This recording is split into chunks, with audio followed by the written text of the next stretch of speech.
ना बातों से ना ज्ञान से, ना बातों से ना ज्ञान से आज ज़िंदगी बदलेगी एनएलपी के विज्ञान से। सो मेरा क्वेश्चन है कि हम अपनी लाइफ में बहुत सारी चीज़ें करते हैं और मुझे लगता है in the race of life we get lost behind money, और एक समय पे आके हम भूल जाते हैं और केवल पैसे के लिए काम करना शुरू कर देते हैं, और हमें लगता है कि जहाँ पैसा है वहाँ हमें जाना चाहिए। We do networking in order to have some money, we do some business in order to have some money, we do some job in order to have some money. We fail to even take some time to understand what purpose we want to work for. So and we are not doing this because we fail to recognize our purpose. लोग renewal के लिए जगह जगह तो जाते हैं, but वो शायद अपने अंदर नहीं जाते हैं और वो उस पर्पज़ को पहचान नहीं पाते हैं. So with the help of NLP, because NLP as far as I understand, this is something I don't have you to tell me at this time to all the people.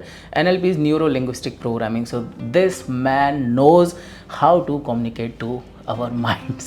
So I want to ask you कि मैं अपने mind से कैसे communicate करूं कि मैं अपने purpose को पहचान पाऊं. Okay, thank you so much Aakash ji. बहुत ही अच्छा क्वेश्चन है और बहुत रेलिवेंट क्वेश्चन है, और मैं कोशिश करूंगा कि मैं इसे इस तरह से स्ट्रक्चर कर सकूं कि सो दैट जो भी व्यूअर्स इसे देख रहे हैं आपके या मेरे, उन्हें ज़रूर कुछ वैल्यू मिल सके, उन्हें इसकी अंडरस्टैंडिंग मिल सके, उन्हें क्लैरिटी आ सके. क्योंकि मैं कई बार ये फील करता हूँ कि क्लैरिटी इज़ पावर.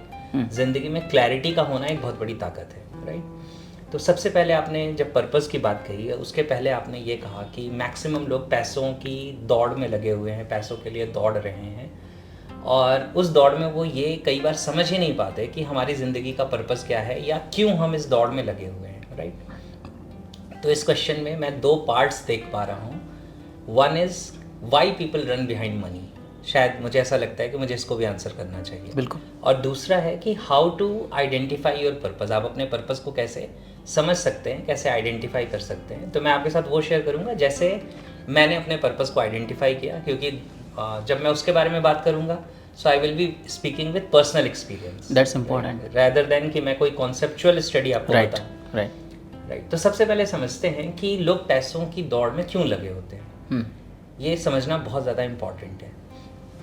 देखिए क्या होता है, मैं आपको एक छोटी सी आप कह सकते हैं मेड अप स्टोरी है, लेकिन आपको शेयर करता हूँ तो उससे बहुत ज़्यादा क्लैरिटी आएगी. क्या होता है कि एक आदमी था, वो अपने घर से जाता है किसी डेजर्ट एरिया में घूमने के लिए, रेगिस्तानों की तरफ घूमने के लिए, और वहाँ पे वो भटक जाता है, राइट. अब जब वो भटक जाता है तो रेगिस्तान में गर्मी है, आपको पता है कि वहाँ पे प्यास लगती है, उसका गला सूख रहा है, उसको पानी नहीं मिल रहा, वो बहुत परेशान है.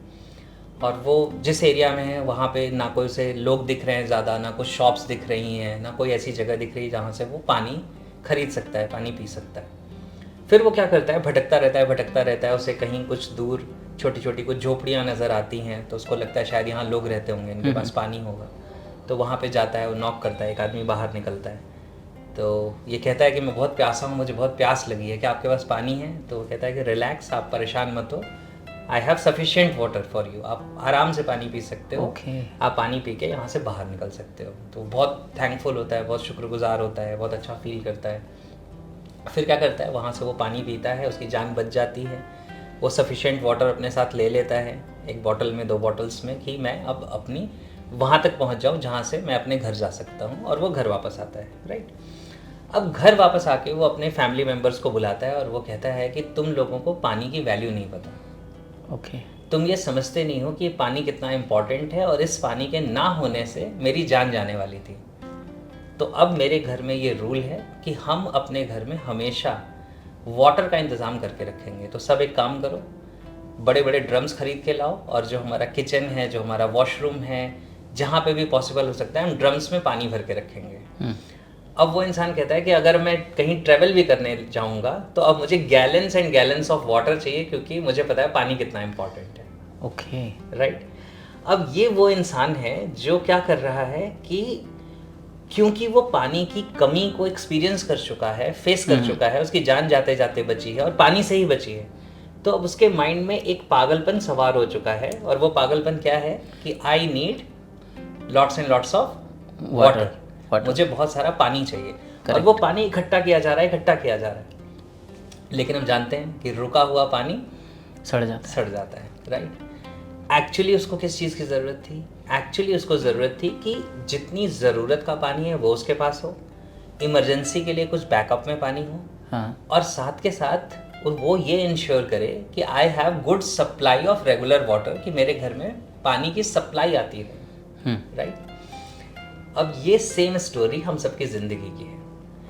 हम मैक्सिमम लोग जो मिडिल क्लास में रहे हैं, हमने अपने पेरेंट्स को देखा है या पेरेंट्स के पेरेंट्स को देखा है कि वो शायद गांव में थे, वो शायद ऐसी जगहों पे थे जब फाइनेंसेस नहीं हुआ करते थे, चैलेंजेस थे इन सारी चीज़ों के। और उस पर्टिकुलर सिचुएशन में क्योंकि शायद मेरे पेरेंट्स ने पढ़ाई की, मेहनत की, वो बाहर आके जॉब करने लगे, तो हम सर्वाइव कर पाए, राइट। फिर हम उससे नेक्स्ट लेवल पे जा पाए। तो क्या हुआ कि सबसे बड़ा जो इशू था, सबसे बड़ा जो चैलेंज था, वो था लैक ऑफ मनी। जो उस इंसान ने जैसे पानी के लिए फेस किया, लैक ऑफ वाटर फेस किया, वैसे ही हमारे पेरेंट्स ने या हमने लैक ऑफ मनी को फेस किया। और हमारे माइंड ने ये पागलपन इकट्ठा कर लिया कि now if you want to survive in life you have to accumulate money. जबकि हमें मनी की ज़रूरत इतनी थी कि जिससे हमारी ज़रूरतें पूरी हो जाए, हमारे पास कुछ मनी बैकअप में हो और हमारे पास रेगुलर फ्लो ऑफ मनी हो, ना कि हम सिर्फ मनी को एक्यूमुलेट करते रहें, यही ज़िंदगी का पर्पस बन जाए। Can I ask a question? है, हाँ श्योर। मनी आपने कहा when the water is accumulated वो सड़ जाता है, when the money is accumulated वो कैसे सड़ जाता है? वो इसलिए सड़ जाता है क्योंकि मनी एक ऐसी चीज़ है जो रोटेट जब होती है तो पूरा मार्केट ग्रो करता है। हर इंसान के पास गुड्स, सर्विसेज, ये सारी चीज़ों के एक्सचेंज में वो मनी काम करता है। तो वो इट इज़ लाइक ब्लड अगर फ्लो करता रहेगा तो आप सर्वाइव करेंगे, अगर ब्लड रुक जाएगा तो आप सर्वाइव नहीं करेंगे।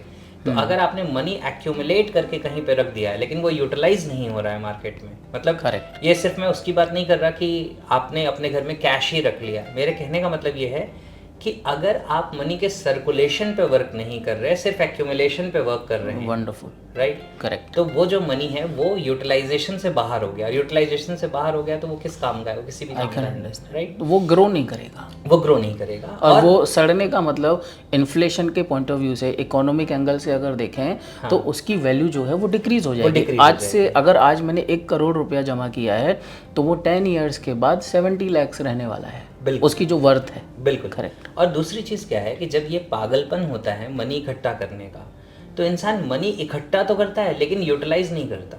आप ऐसा सोचिए कि जितने लोग अच्छी इनकम कर रहे हैं उसमें से कितने लोग उस इनकम को अपनी ज़िंदगी में इंजॉय भी कर पा रहे हैं। मैं कई बार एक सवाल पूछता हूँ लोगों से, मैं कहता हूँ कि आज आपको दिखाई देता है कि मेरी ज़िंदगी में किस चीज़ की कमी है, मेरी ज़िंदगी में इस तरह का बंगला नहीं है, मेरे पास इस तरह की गाड़ी नहीं है।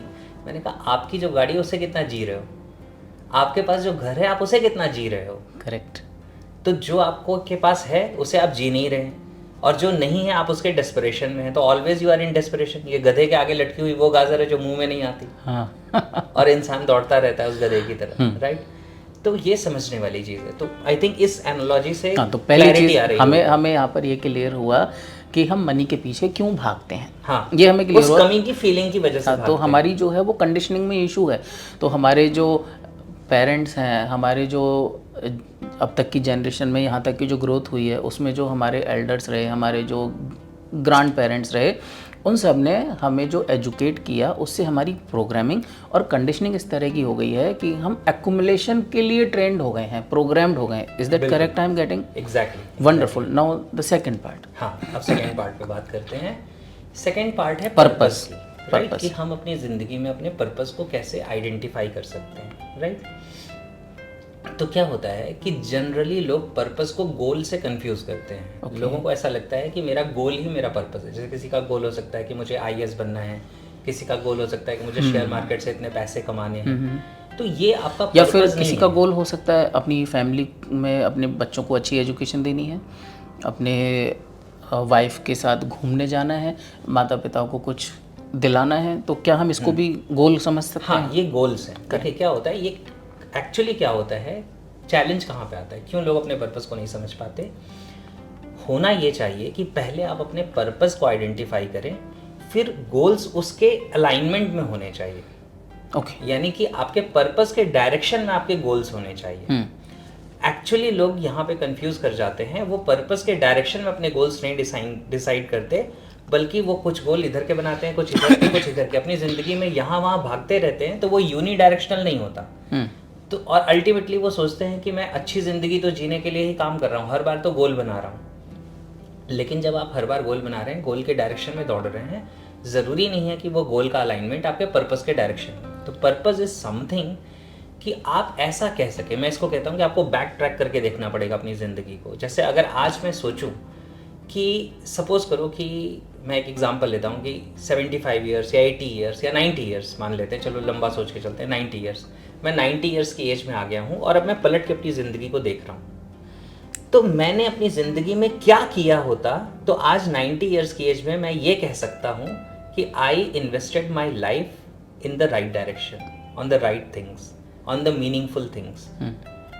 ध्यान से समझिएगा, क्योंकि ज़िंदगी इट्स वेरी डीप। हाँ, ज़िंदगी बहुत तेज़ी से बीतती है। मैं हर बार ये कहता हूँ कि अभी तक की ज़िंदगी कैसे बीती, अगर आप 25 साल के हैं या 35 साल के हैं या 45 के हैं या 85 के हैं, आंसर इज लाइक दिस।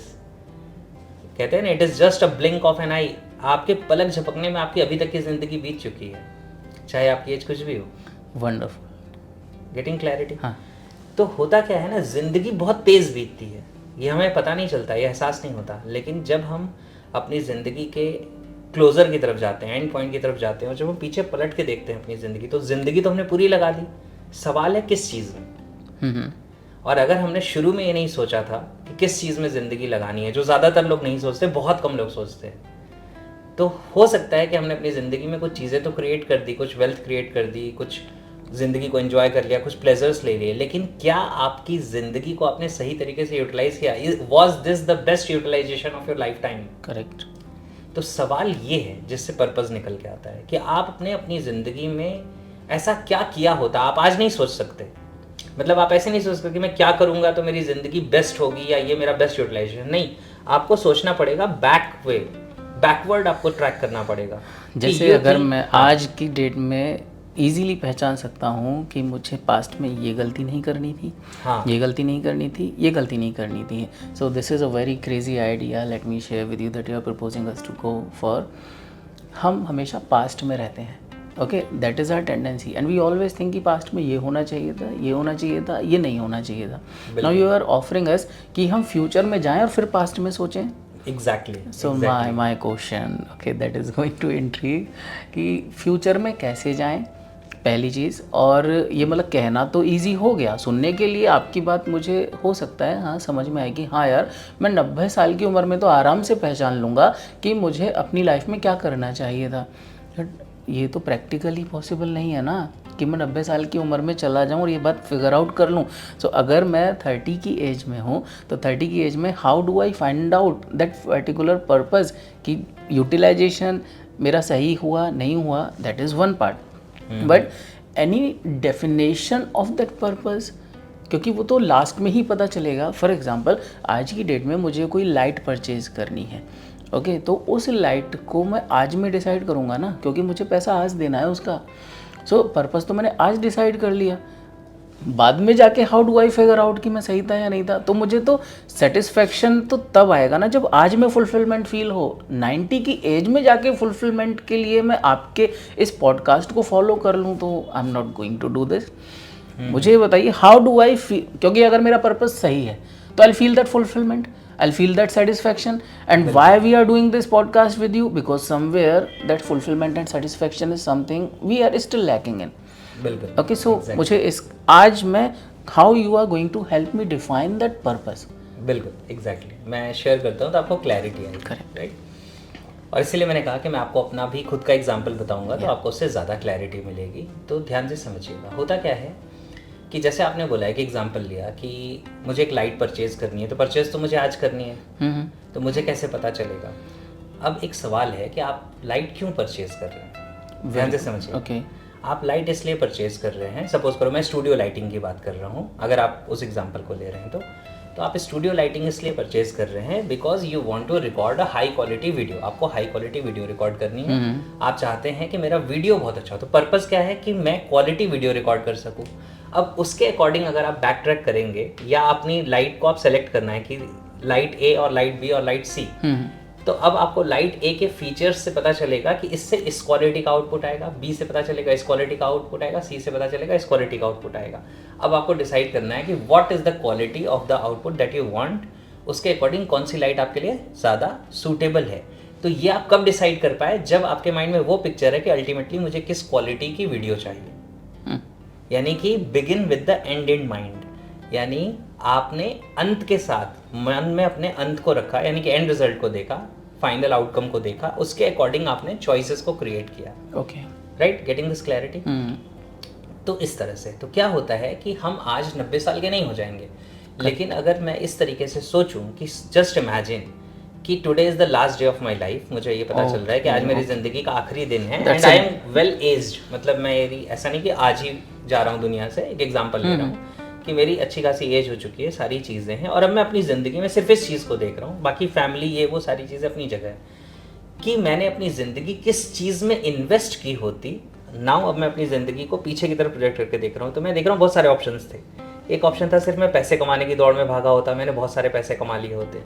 एक ऑप्शन होता कि मैं नाम कमाने की दौड़ में भागा होता। एक ऑप्शन होता कि मैं वैल्यू ऐड करने के डायरेक्शन में काम कर रहा होता लोगों की ज़िंदगी में। तो मुझे आज किस चीज़ को देख के ये कह सकता हूँ मैं कि this was the best choice. Correct, getting this clarity. तो बैक ट्रैक करके अगर हम इस तरह से देखेंगे तो हमें ज़्यादा क्लैरिटी मिलेगी। मैं पर्पस पे आऊँगा, ये मैं आपको बैक ट्रैकिंग का जो साइंस है वो समझा रहा हूँ। इसमें एक और चीज़ बता देता हूँ, NLP वाइज जैसे आपने पूछा, तो मैं बताता हूँ कि कई बार क्या होता है जब हम चॉइसेस की बात करते हैं तो how to know that this is the best choice, तो 100% हम नहीं जान सकते, लेकिन हम क्या कर सकते हैं, अगर आप एक चॉइस को अपने सामने एक फ्रेम की तरह देखें कि दिस इज़ अ विंडो, और आप अपनी लाइफ को आगे प्रोजेक्ट करें कि 5 years 10 years 20 years इस पे इस डिसीजन का मेरी ज़िंदगी पे क्या इफेक्ट होगा। करेक्ट। फिर नेक्स्ट ऑप्शन को चूज़ करें कि 5 years 10 years 15 years 20 years ये सेकेंड डिसीजन अगर मैंने लिया तो इस डिसीजन का ज़िंदगी पे क्या असर होगा। तो you will be able to take wiser decisions, क्योंकि हम इतने लंबे प्रोजेक्शन में देखते नहीं हैं चीज़ों को। राइट, हम आज एक बर्गर खा रहे हैं, पिज़्ज़ा खा रहे हैं, हम अभी का प्लेजर देख लेते हैं, लेकिन अगर आप उसे अनफोल्ड कर दें 5 years 10 years 15 years 20 years के आप रेगुलरली खा रहे हैं, ज़्यादातर आप बर्गर पिज़्ज़ा ही खा रहे हैं, तो what is going to happen in the next 5 years, in 10 years, in 15 years, in 20 years? आपके माइंड में वो पिक्चर्स आ जाएंगी जो कहेंगे भैया मत खा। Getting clear? I get it. लेकिन अगर उसके कंपैरिजन में आप कह रहे हैं कि मैं फ्रूट्स वेजिटेबल्स हेल्दी फूड खा रहा हूँ 5 years 10 years 15 years 20 years, तो अब आपके माइंड में वो पिक्चर्स बनेंगी, यार मैं तो 20 साल बाद भी अपने आप को यंग देख रहा हूँ, हेल्दी देख रहा हूँ, एनर्जेटिक देख रहा हूँ, डिजीज फ्री देख रहा हूँ, और एक मैं ऑबीज देख रहा हूँ अपने आप। So what I am able to figure out after listening to you कि हम केवल करते जा रहे हैं लाइफ में, लेकिन हम कनेक्ट नहीं कर रहे हैं। So somewhere our today's choice we should take time to connect with our future you, I mean future us, future I. मैं भविष्य में कुछ तो इमेज होगी। अगर मैं पेन और पेपर लेके भी बैठ जाऊं तो मेरे ख्याल से आप बैठ के देखिएगा, पेन और पेपर लेके आज के दिन रात को 1 घंटा बैठना, आई कैन एश्योर कि वो पेपर खाली नहीं होगा, कुछ होगा। If I am going to write my ideal life, and maybe ideal life आज जो है वो आज से अगली साल दूसरी होगी, बट अगर आज लिख ली तो वो दूसरी जो है वो बेटर होगी, और अगर नहीं लिखी तो दूसरी जो है वो वर्स हो सकती है। बिल्कुल, सो एटलीस्ट आप जो यहाँ मुझे बता रहे हैं, एटलीस्ट 1 साल का तो देख सकता हूँ ना। 90 साल तक का नहीं देख सकता, 1 साल का देख सकता हूँ, लेकिन समय नहीं ले रहा हूँ चॉइसेस करते टाइम, तो इसलिए 1 साल की भी लाइफ नहीं बदल रही है। तो life, our everyday life is the miniature of our entire life. Exactly. तो हमें लगता है कि अगर आज की चॉइस को मैं फ्यूचर से कनेक्ट कर लूँ, then somewhere that will bring me that fulfilment, and what I am creating today is something who I am becoming tomorrow. Exactly, बहुत अच्छी बात आपने कही कि जो आप क्रिएट कर रहे हैं वही आप बनते चले जा रहे हैं, तो who you are becoming is more important. जब हम कहते हैं किसी आप गोल को अचीव करते हैं तो कहते हैं 2 चीज़ें होती हैं, one is what you get out of it and who you become in the process, and who you become in the process is more important. आप किसी गोल को अचीव करते हैं तो उस गोल को अचीव करने के प्रोसेस में आप क्या बन जाते हैं। वंडरफुल। स्वामी विवेकानंद जी की एक बात याद आ गई यहाँ पर, एंड आई थिंक ये आंसर आपको मिल चुका होगा काफ़ी हद तक। उन्होंने कहा था, and I followed this rigorously in my life, I came across this idea when I was doing my MBA।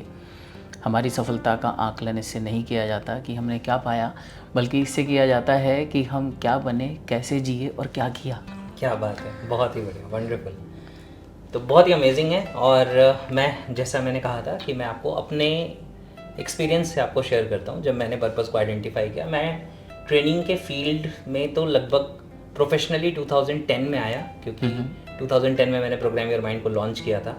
2009 में मैंने बीटेक कंप्लीट की थी। उसके बाद 8 महीने मैंने एक स्कूल में पढ़ाया, फिर मैंने इस फील्ड में अपने आप को इस्टेब्लिश करना शुरू किया, काम करना शुरू किया। लेकिन फिर भी शुरू के कुछ सालों तक बहुत सारा अप्स एंड डाउन्स और स्ट्रगल का टाइम चल रहा था, कन्फ्यूज़न का भी टाइम चल रहा था, क्योंकि मेरे पास भी वही चीज़ थी कि डायरेक्शन समझ आती थी कि हाँ, ज़िंदगी में इस डायरेक्शन में जाना है, वैल्यू ऐड करना है, लोगों के लिए अच्छा करना है, सब कुछ है, लेकिन बहुत क्लैरिटी नहीं आती थी। यानी कि जो आप कह रहे हैं ना पर्पस, उसको पर्पस माइंड में था लेकिन अनक्लियर था, वेग था, समझ नहीं आता था। तो मैंने फिर इसे स्टडी किया कि पर्पस को कैसे आइडेंटिफाई करते हैं, क्या करते हैं। तो एनएलपी में कॉन्सेप्ट है, उसे न्यूरोलॉजिकल लेवल्स कहते हैं।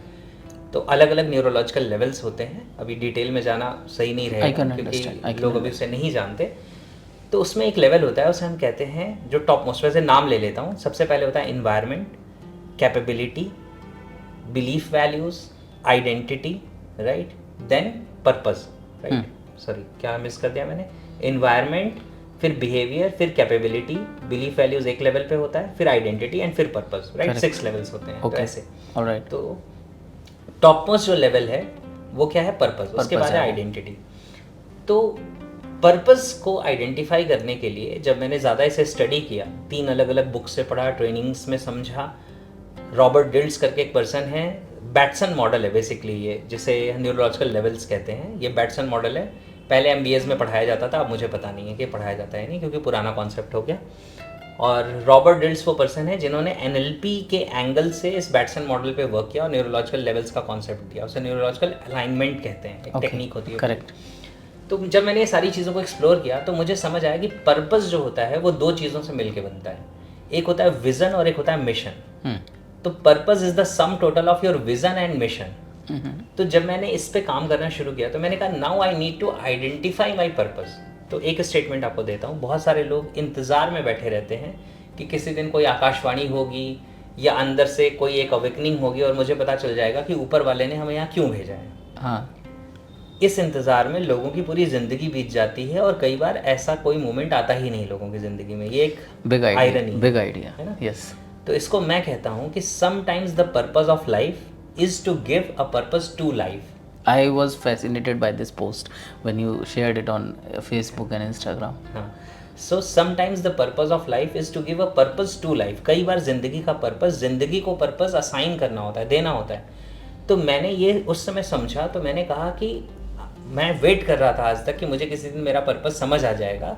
अब मैं क्या करूँगा? I will decide a purpose, I will move in that direction, और जब मुझे और क्लैरिटी आएगी तो I will upgrade my purpose. उसमें इशू क्या है? हाँ, राइट। तो फिर जो मैंने उसको डिवाइड किया तो 2 पार्ट्स में था, एक था विजन और एक था मिशन। तो मेरी अंडरस्टैंडिंग क्या थी विजन की? My understanding of vision was, ये सबके लिए अलग अलग हो सकती है, कि vision is something which is beyond you. आपसे बियॉन्ड कुछ है तो वो आपका विजन है। अगर मैं सिर्फ अपने ही इर्द गिर्द सोच रहा हूँ तो ये मेरा अपना सेल्फिश इंटरेस्ट है। Beautiful. It is not vision. That's beautiful. Vision is something which is beyond you. तो मैंने कहा कि मेरे लिए विजन का मतलब क्या है? तो मैंने कहा कि मेरे लिए विजन का मतलब है कि मैं किस तरह की दुनिया देखना चाहता हूँ, what kind of world I want to see. अब ये सेल्फिश इंटरेस्ट से बाहर इसलिए है क्योंकि वैसी दुनिया में अकेले क्रिएट नहीं कर सकता। भाई, दुनिया में भगवान बुद्ध भी आए, महावीर भी आए, राम जी भी आए, कृष्ण जी भी आए, जीसस क्राइस्ट भी आए, जितने एनलाइटेंड लोग हैं सारे आगे। क्या पूरी दुनिया को बदल दिया उन्होंने? No, answer is no. लेकिन उन्होंने एक बहुत बड़े मास पे इम्पैक्ट जरूर किया, ठीक है ना। तो दे वर not concerned about just themselves, they were concerned about the entire humanity, right? तो vision is something which is beyond you. तभी आपके selfish interest से बाहर है, वरना इंसान ego based प्राणी है। वो ये सोचता है कि एक बेंच भी मैंने पार्क में लगवा दी तो उस पर नाम मेरा लिखा होना चाहिए। That's beautiful. ठीक है, nice. तो क्या है कि विजन क्या था, कि विजन को मैंने समझा समथिंग बियॉन्ड मी। तो what kind of world I want to see, तो मैंने उसको डिफाइन किया, आइडेंटिफाई किया। मेरे पास पेपर्स थे बहुत सारे, मैं लिखता रहता था, शॉर्ट करता रहता था उनको, और मुझे इसमें समय लगा। पहले तो ये सब पढ़ने समझने में समय लगा, फिर आइडेंटिफाई करने में समय लगा। तो मैंने उसमें जब पॉइंट्स लिखे तो मैंने मेरे पॉइंट्स क्या है विज़न के लिख के, I want to see a world where people are life centred. मैं एक ऐसी दुनिया देखना चाहता हूँ जहाँ पे लोग लाइफ सेंटर्ड हो। लाइफ सेंटर्ड का मतलब होता है कि ज़िंदगी में सबसे ज़्यादा इंपॉर्टेंट ज़िंदगी है। और आप लोगों को देखिए, मैक्सिमम लोगों के लिए ज़िंदगी में सबसे ज़्यादा इंपॉर्टेंट किसी के लिए पैसा है, किसी के लिए रूल्स है, किसी के लिए ईगो है, किसी के लिए फेम है, किसी के लिए लग्जरी है। ज़िंदगी में सबसे ज़्यादा इंपॉर्टेंट ज़िंदगी नहीं है, इसके अलावा बहुत सारी और चीज़ें हैं। तो मैं एक ऐसी दुनिया देखना चाहता हूँ जहाँ पे ज़्यादातर लोग या पूरी दुनिया लाइफ सेंटर्ड हो, यानी ज़िंदगी में सबसे ज़्यादा इंपॉर्टेंट ज़िंदगी हो। दूसरी चीज़ कि लोग ऐसे हों कि जो वो करते हैं और जैसे वो हैं, ध्यान से समझिएगा, जैसे जो वो करते हैं और जैसे वो हैं, इससे ये दुनिया ज़्यादा बेहतर और खूबसूरत बन रही है। यानी I want to see a world where the way people are and the work people do make this world better. वो इस दुनिया को खूबसूरत बनाता है। और तीसरी जो उसमें लाइन है वो आपके साथ आपने कनेक्ट कर ली थी, वो ये थी कि where good people are more successful. जहाँ अच्छे लोग ज़्यादा सक्सेसफुल हैं, so that we can set an example कि आप अच्छा हो के बहुत सक्सेसफुल हो सकते हैं। सक्सेसफुल होने के लिए गलत करना या गलत होने की ज़रूरत नहीं है। तो this was my vision of the world. तो ये मेरा विज़न बना जब मैंने आइडेंटिफाई किया। फिर मैंने कहा कि व्हाट इज़ माई मिशन, क्योंकि सिर्फ विज़न से क्या होगा कि मैं तो ऐसी दुनिया चाहता हूँ, ये मेरी विशफुल थिंकिंग हो, मे बी डे ड्रीमिंग हो जाएगा, डे ड्रीमिंग हो जाएगी। तो मैंने कहा कि मिशन का मतलब होता है कि what responsibility are you taking to make this happen. आप क्या जिम्मेदारी ले रहे हो इसे पूरा करने के लिए। तो मैंने फिर लिखा कि मेरी जिम्मेदारी है कि through my personal interactions, my seminars, my workshops, my tapes, my books and all other things, जो भी मैं कर सकता हूँ, all these things, through all these things I will serve my purpose. यानी अपने उस विजन को, यानी लोगों को लाइफ सेंटर्ड बनाने में, लोगों को ऐसा बनने में कि जिन जैसे उनके होने से और उनके काम करने से दुनिया बेहतर हो, और जहाँ अच्छे लोग ज़्यादा सक्सेसफुल हो। तो ऑल माई लाइफ मैं अपनी ज़िंदगी इस पर्पज़ को सर्व करने में डिवोट करने वाला हूँ, through all the things that I am going to do. और वो भी डिफाइंड है कि through my seminars, books, courses, जो भी सारी चीज़ें मैं कर रहा हूँ।